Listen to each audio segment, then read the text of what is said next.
हाय developers. मैं हूं शुभम वर्मा और आज हम देखेंगे जावास्क्रिप्ट इंटरव्यू क्वेश्चन से रिलेटेड पार्ट 23। तो आइए देखते हैं।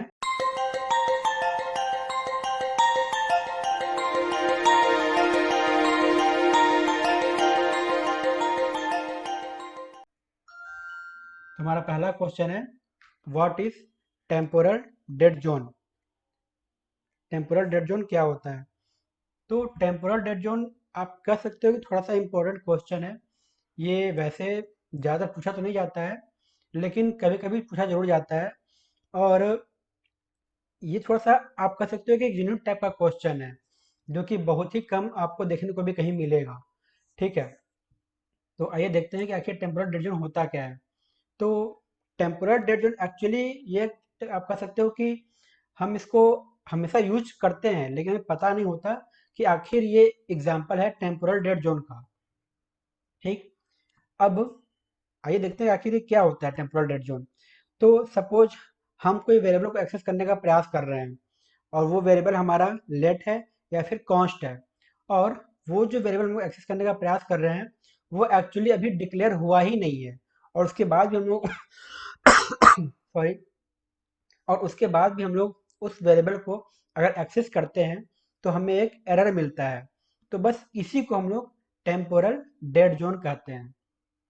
ठीक है, फॉर एग्जाम्पल जैसे कि आप यहाँ पे देख सकते हैं, यहाँ पे हमने क्या किया है, एक कंसोल डॉट लॉग में var1 को प्रिंट किया।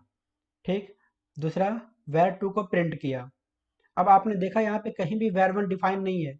var1 नीचे कहाँ डिफाइन है? जब हमने इसको यूज कर लिया तब डिफाइन किया गया var1। और जब var2 को भी तब हमने var2 को भी हमने पहले यूज कर लिया, और यूज करने के बाद हमने उसको दोबारा उसको यहाँ पे डिक्लेयर किया है। ठीक है, तो अगर हमारा जो var1 है, क्योंकि वो var है इसलिए उसने दे दिया अनडिफाइंड। ठीक, लेकिन जो हमारा var2 है वो क्या है? वो लेट है। तो उसने एक हमें अलग टाइप का एरर दे दिया कि can not access var2 before initialisation.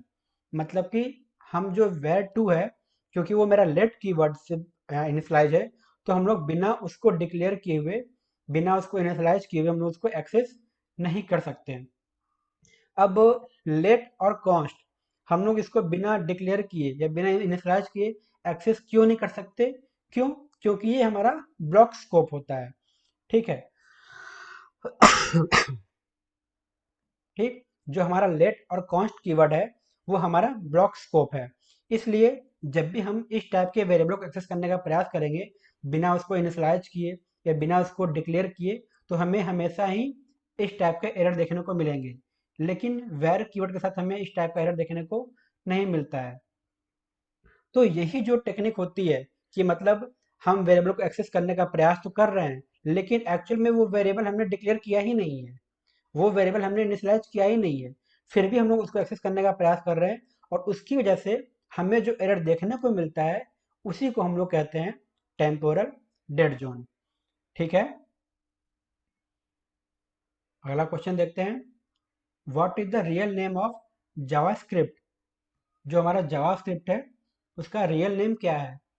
तो जो हमारा जावास्क्रिप्ट है उसको सबसे पहले मोचा बोला जाता था। ठीक है, जिसको कि नेटस्केप के एक फाउंडर हैं मार्क एंडरसन, उन्होंने इसको इंट्रोड्यूस किया था। ठीक, और 1995 में सितंबर के मंथ में इसको चेंज करके, मतलब मोचा से चेंज करके इसको कर दिया गया लाइव स्क्रिप्ट। ठीक, और फिर उसी साल दिसंबर में जो सन माइक्रो सिस्टम है, जो कि कहा जाता है कि जावास्क्रिप्ट को बाद में उसने इसको डेवलप किया और उसको आगे बढ़ाया। ठीक है, उसने इसका ट्रेडमार्क करा लिया और उसका नाम फिर से चेंज हुआ और वो हो गया जावास्क्रिप्ट। ठीक है, अगला क्वेश्चन देखते हैं, what is the difference between undefined value and null value. Sorry, तो जो हमारा अनडिफाइंड वैल्यू होता है उसमें क्या होता है कि जो हम वेरिएबल है उसको हम लोग डिक्लेयर तो कर देते हैं, लेकिन उसकी वैल्यू को हम लोग डिफाइन नहीं करते हैं। ठीक, मतलब क्या हो रहा है कि आप यहाँ पे एग्जांपल दे सकते हैं।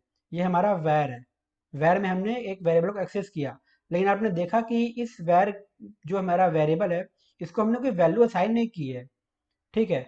लेकिन उसके बाद भी हम लोग इसको एक्सेस करने का प्रयास करेंगे अगर, तो हमें ये दे देगा अनडिफाइंड, ठीक है। मतलब क्या है इसका, variable has been declared but has yet been assigned a value, has not yet be assign a value. मतलब कि हमने एक वेरिएबल को डिक्लेयर तो कर दिया, लेकिन हमने उसको कोई वैल्यू असाइन नहीं की है, इसलिए हमें जो एरर देखने को मिलेगा, तो वो एरर होगा अनडिफाइंड का, ठीक है। अब नल वैल्यू क्या होता है कि हमने एक वेरिएबल डिफाइन कर दिया, ठीक है, और उसको हमने वैल्यू असाइन कर दिया नल। नल क्या है, अपने आप में एक वैल्यू है, ठीक है। आप यहाँ पे कंफ्यूज मत कीजिएगा। अब यहाँ पे आपने देखा कि ये पे अनडिफाइंड है। अनडिफाइंड मतलब क्या है कि वेरिएबल तो है, लेकिन उसको कोई भी वैल्यू असाइन नहीं है, इसलिए ये अनडिफाइंड है। और नल क्या है, नल अपने आप में भी एक वैल्यू है, और वो किसी अदर वेरिएबल को असाइन है, इसलिए दोनों में अंतर है, ठीक। तो ये होता है हमारा अनडिफाइंड और नल वैल्यू के बीच में कंपैरिजन, ठीक है।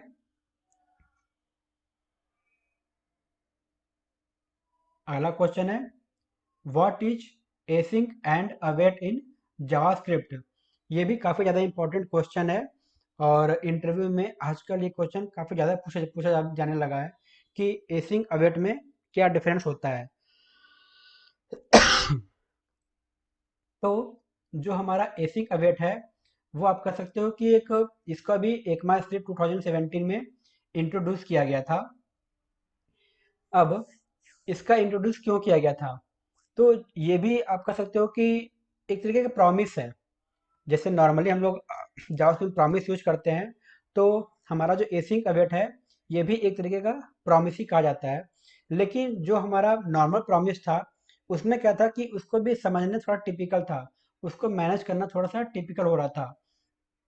और अगर वो नेस्टेड, अगर वो आप कह सकते हो कि नेस्टेड प्रॉमिस अगर चल रहा हो, तो काफ़ी थोड़ा सा उसको देखने में भी वो अजीब लगता था, और उसको ठीक से मैनेज कर पाना, उसको फिर अगर कहीं कुछ प्रॉब्लम आ जाती है, तो उसको फाइंड आउट करना कि एक्चुअल में प्रॉब्लम किस स्टेज पे आई है, वो काफ़ी डिफिकल्ट था। तो इसी वजह से एसिंग अवेट का यूज किया गया, मतलब कि एसिंग अवेट अवेट का इंट्रोड्यूस किया गया था ECMAScript 2017 में, ठीक। तो हमारा एसिंग अवेट जो है, वो भी एक्चुअली में एक तरीके का प्रॉमिस ही होता है, ठीक है। ये हमें प्रॉमिस ही रिटर्न करता है, ठीक। अब जैसा हम जानते हैं कि जावास्क्रिप्ट में हम लोग अपने कोड को एसिंक्रोनसली परफॉर्म कर सकते हैं। तो जो हमारा एसिंग अवेट होता है, ये आप कह सकते हो कि सबसे ज़्यादा यूज कर किया जाने वाला एक फंक्शन है एसिंक्रोनसली किसी भी फंक्शन को परफॉर्म कराने के लिए, ठीक है। अब आप यहाँ पे एक क्वेश्चन पूछ सकते हैं कि अगर हम एसिंक यूज नहीं करेंगे तो क्या होगा, या फिर अगर हम अवेट यूज नहीं करेंगे तो क्या होगा। तो अगर हम एसिंक यूज नहीं करेंगे, तो हमें क्या, जो मेरा फंक्शन रहेगा, वो हमें एक एरर को रिटर्न कर देगा। लेकिन अगर हम अवेट यूज नहीं करेंगे, तो हमारा जो फंक्शन रहेगा, वो सिंपल हमें प्रॉमिस रिटर्न कर देगा। तो आप यहाँ पे कह सकते हैं कि जो एसिंक और अवेट है, वो दोनों एक दूसरे पे डिपेंडेंट है। अगर हमें एसिंक यूज करना है, तो हमें अवेट यूज करना ही होगा, और अगर हमें अवेट यूज करना है, तो हमें एसिंक को यूज करना ही होगा, ठीक है। मतलब एसिंक और अवेट एक्चुअली क्या है, ये केवल एक प्रॉमिस है, ये भी एक प्रॉमिस है, और ये प्रॉमिस को हैंडल करने का एक काफ़ी इजी वे होता है। आप बस इतना कह सकते हैं कि प्रॉमिस को हैंडल करने का एक काफ़ी इजी वे है, जो कि हमारे फंक्शन को एक तरीके से एसिंक्रोनसली परफॉर्म कराता है, और इजी वे में हम लोग उसको परफॉर्म कर सकते हैं, और उसको समझना भी काफ़ी आसान होता है। जो जो हमारा नेस्टेड, या आप कह सकते हैं कि जो हमारा प्योर प्रॉमिस होता है, उससे ये थोड़ा ज़्यादा इजी होता है फंक्शन को हैंडल करने में, ठीक है। तो आज के लिए बस इतना ही। अगर आपको ये वीडियो पसंद आए, तो प्लीज़ लाइक, शेयर और सब्सक्राइब जरूर करें। आपका वीडियो देखने के लिए बहुत बहुत धन्यवाद।